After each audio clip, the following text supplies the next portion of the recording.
Mga ka-apple, so share ko lang po sa inyo ngayon itong mulberry. Ayan.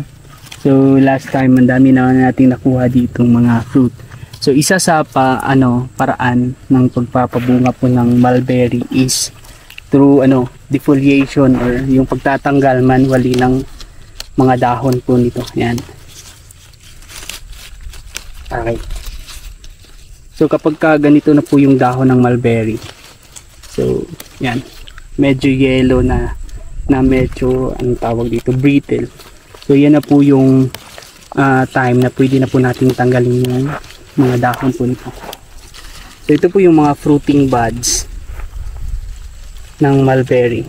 Dito po lalabas yung mga fruit ng ating mulberry. So ito titingnan natin or tatanggalan natin ng dahon.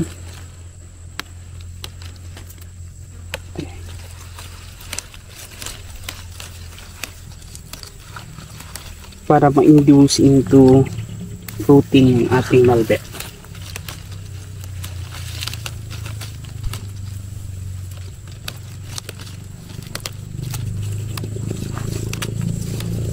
And sa propagation naman po nito, pwede tayo magtanim ng cuttings. Napakadali pong mabuhay nitong mulberry, lalo na itong Illinois na variety.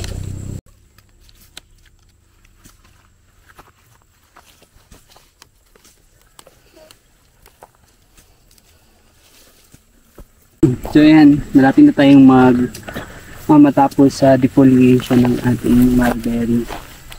So mapapansin nyo itong ang dami pong mga fruiting buds. Ayan.